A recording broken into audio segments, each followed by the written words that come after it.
Nous arrivons donc au 70e cours de Shmirat Halashon. La Torah nous ordonne Lo ta'amod al dam recha. Ne sois pas indifférent au danger de ton prochain. Le danger ici est appelé dam, le sang.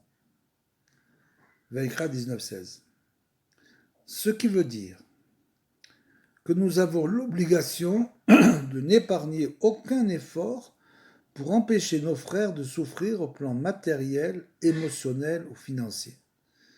C'est-à-dire que dans tous les cas où on voit une personne qui souffre sur le plan matériel, émotionnel ou financier,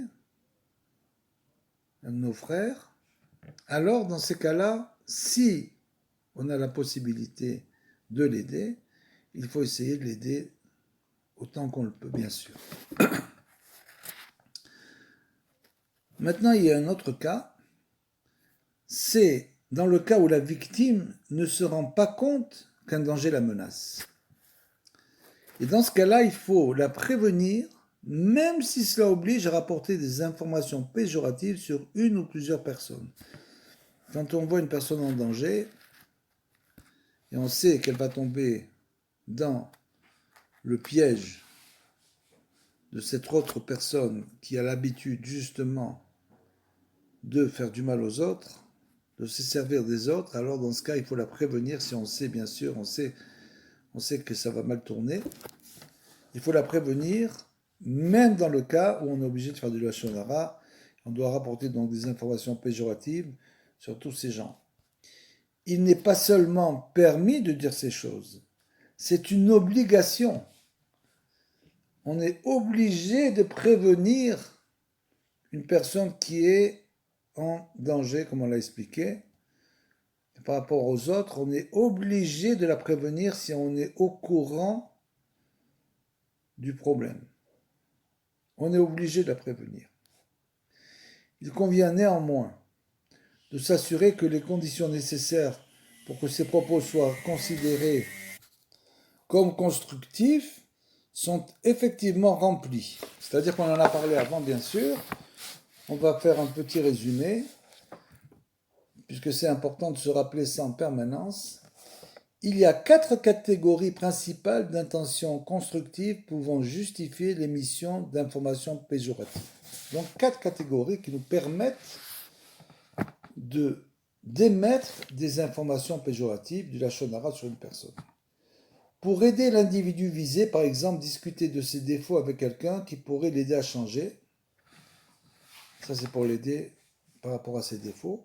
Pour aider ceux qui subissent les effets de son comportement, soit en apportant de l'aide à ceux auxquels cet individu porte un préjudice matériel, comme on vient de le dire, moral ou financier. Donc, on est obligé de dévoiler à ceux qui subissent les effets du comportement de cette mauvaise personne en leur apportant de l'aide. Soit, toujours dans le cas de pour aider ceux qui subissent les effets de son comportement. On a dit soit, premièrement, petit a, en apportant de l'aide à ceux auxquels cet individu porte un préjudice matériel, moral ou financier. Petit b, en protégeant les gens de tout préjudice de la part de cet individu dans le futur, c'est pour le futur bien sûr. Petit c, en avertissant les gens qui ne se doutent de rien et envisagent d'entamer des relations sociales ou commerciales malsaines avec lui. La troisième catégorie, c'est pour aider à mettre fin à une querelle à laquelle cet individu est mêlé et qui menace de diviser la communauté. Donc dans ce cas-là, on peut rapporter, dans ce cas-là, des informations péjoratives sur cette personne pour mettre fin à une querelle. Et le quatrième cas, c'est pour aider d'autres gens à tirer les leçons des erreurs de cet individu. Donc il y a d'autres cas, on l'a vu aussi dans les cours précédents, mais ça c'est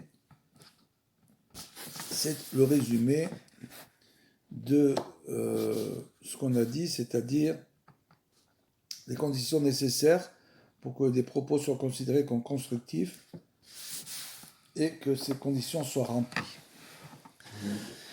Il faut faire tout son possible pour éviter d'être mêlé à une querelle ou à un litige.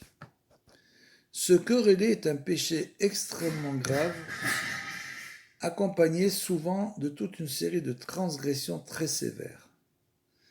Dire du lachon hara et de la rechilut, répandre une haine gratuite, la sinatrinam, blesser son prochain en parole, onad varim, l'humilier, se venger, garder rancune, souhaiter le malheur d'autrui et tenter de lui enlever sa situation.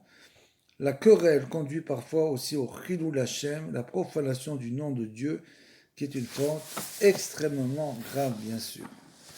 La discorde conduit aussi souvent à la flagornerie que chacun des partis emploie pour se faire des amis et à la moquerie. Des adversaires se couvrant mutuellement de ridicule pour se faire des sympathisants. C'est une faute dont les conséquences peuvent être terribles, comme c'est écrit dans la Avodah Zara. Et même lorsqu'on a fermement l'intention d'éviter ces écueils, au départ, on finit par commettre l'une ou l'autre de ces fautes, ou tout à la fois. C'est une triste vérité connue de tous. Si on commence à partir dans cette voie, alors bien sûr, après on ne peut plus s'arrêter. Le mauvais penchant se sert des deux armes pour prendre les meilleurs des hommes dans les filets. La colère et le désir de triompher. Lorsqu'on est aveuglé par ses sentiments, les voies les plus tortueuses paraissent rectilignes. On trouve, bien sûr, c'est clair ça, c'est-à-dire que le sentiment, c'est aussi les ta'avot, les passions de l'homme. Souvent, c'est ce qui se passe, l'homme est totalement aveuglé par sa passion, par exemple pour l'argent, et à cause de ça, il n'a plus de limites. Il perd totalement toutes les limites, parce que son seul but, c'est de s'enrichir. Et donc, quand on est aveuglé par ses passions et ses sentiments, d'un coup, et c'est ça la force du mauvais penchant, c'est que les voies tortueuses paraissent rectilignes. D'un coup, une personne fait une chose extrêmement grave, et dans son esprit, il a tous les droits. Comme c'est écrit qu'en fait, cette personne, étant une personne malhonnête, elle a déjà fait, ce qu'on le dit, c'est marqué que une fois qu'on fait 2 fois une avéra, la 3e fois, c'est pour nous, ça devient pour nous une mitzvah. C'est comme ça que fonctionne le système entre les avérotes et les mitzvot. Et donc, on voit des gens qui se mettent à faire des avérotes incroyables et pensant faire une chose droite. Parce que dans leurs yeux, la 3e fois, comme on l'a dit, ça devient permis pour lui, à ses yeux.